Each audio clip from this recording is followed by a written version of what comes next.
So we do have some good news. And the good news comes in the form of Social Security. We are now hearing some discussions, more backroom discussions of lawmakers talking about the possibility of raising benefits for Social Security recipients. Some are also discussing the chances of the Social Security Trust Fund becoming insolvent within the next 10 years and what they could potentially do about it. But with this good news also comes some bad news. And many people pointed this out, that it actually has to do with this group of people right here. There's 8 people here. In that picture, 2 of those people, we have Republican candidate Nikki Haley. We also have the Florida governor, Ron DeSantis. Both of them have kind of floated the idea of raising the full retirement age for Social Security. And by raising the full retirement age, that would actually prolong Social Security. It would reduce expenses and allow us to continue to pay out 100% of benefits for the time being. Here's the problem. Again, I come back to this picture. The reason why I continue to show you this is simple. None of those people addressed Social Security. None of them addressed, the insolvency. Nobody talked about increasing benefits.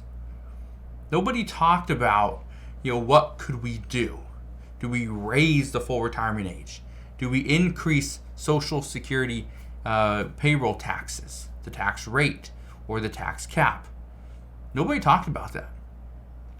And I find that a little bit disturbing, because this is supposed to be the year of Social Security. However, nobody is publicly talking about Social Security. I think that's a problem. And I say that's a problem because we are going to have other things pop up within the U.S. economy. One of those being what is going on with inflation. Just today, the Federal Reserve Chairman Jerome Powell, he made it very clear. The Fed has to continue to fight inflation because the fight is not over, which means we could actually see another rate increase. Yeah, we could see in the next FOMC meeting, they could actually raise rates. Why not? If we continue to see inflation go up, the Federal Reserve is going to do whatever they can to slow it down.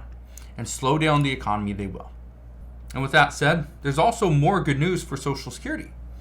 If we continue to see inflation, especially over the next few weeks, well, actually the next week, that could potentially have a little bit more of an impact when it comes to the Social Security cost of living adjustment for 2024.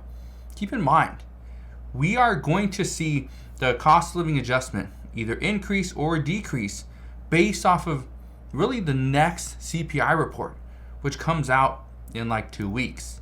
So, right now, here's what I can tell you.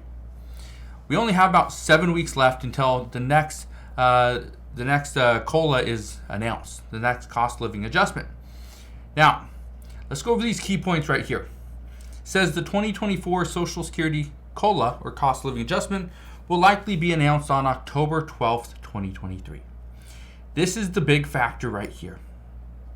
Based on where things stand right now, benefits are probably going to be anywhere between 2.5 to 3%. Some were saying it was going to be about 2.8 to 3.2%. That is likely going to go down to 2.5 to 3%. Now, we got 2 more months of inflation data before the cost of living adjustment is going to be determined. However, and this is where it gets a little bit tricky, what is that going to do? What is 2.5 to 3% going to do for you? Let me just break this down. Based off the average monthly benefit, what we know is that in 2024, the average monthly benefit is going to be about $1,789. That means that's going to be an increase of roughly $53 per month. Okay? So a little bit over $600 per year is what you're going to get. That's going to be your increase. Well, have costs risen more than $600 over the course of a year? Yeah. Food prices have probably gone up $600 themselves. And then you got fuel costs, You got heating, right? You got your energy bills. Maybe just taking care of your home or your apartment. Maybe you bought a new car because your old one broke down. Well, you got to pay for that too. Property taxes, medicine, all this stuff is getting more and more expensive as we speak. Again, it's a problem. But the good news is there is going to be a little bit of an increase. Now, I don't want to come on here and say that, oh, everything's going to be perfectly fine. Social Security recipients got nothing to worry about because they will be taken care of. Let's not beat around the bush. The federal government is not going to take care of every single person here in the United States. They're just not going to do it. Can't afford it. The federal government doesn't have money to do their own stuff, let alone continue to help us out. So with that said, we need to do what we can to save money, to make a little bit extra, to stop spending on things we don't need. Now, I do want to show you one other article. This is actually from CNBC. This was published yesterday. It says 75% of people age 50 and up worry Social Security will run out of money in their lifetime. This is according to a recent survey. 75% of people believe that, again, Social Security recipients, and as of right now, okay, you are on you get the full retirement benefits at age 67. So people age 50, okay, right here, age 50 and up, that means they got less than 17 years. 75% of them feel that Social Security will run out of money in their lifetime. It is going to run out of money in the next 10 years. Okay?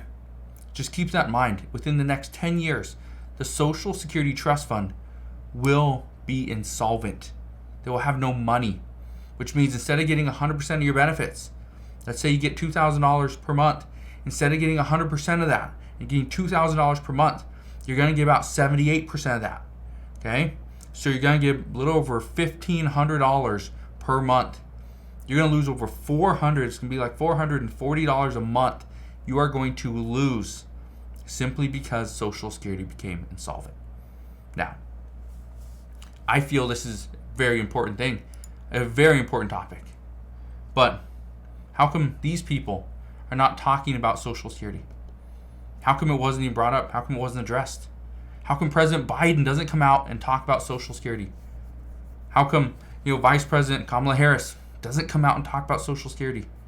How come we're not seeing anything from Chuck Schumer? Why? Why are all these people waiting? I don't know. Good news is, every single day that goes by, we're getting closer and closer to seeing something. We don't know what, but seeing something. The expectation, though, is that Democrats cannot wait until after the presidential election because they might not have a president in office. They might not control the Senate. And if Republicans control the House, the Senate, and the presidency, which is very likely, there's a good chance Democrats are going to get absolutely nothing when they start to negotiate. So, good news is, with every single passing day, Democrats are likely one day closer to reaching some type of an agreement or deal. We just don't know exactly what's in it. So, as soon as we get more information as to what is going on here, how you will be impacted regarding the changes and the decisions made by Congress regarding Social Security, I promise I will bring you all the latest news and updates. Again, it just takes two things. First off, hit the like button on this video. Also, click that subscribe button so you never miss an update. And I will see you guys on the next one.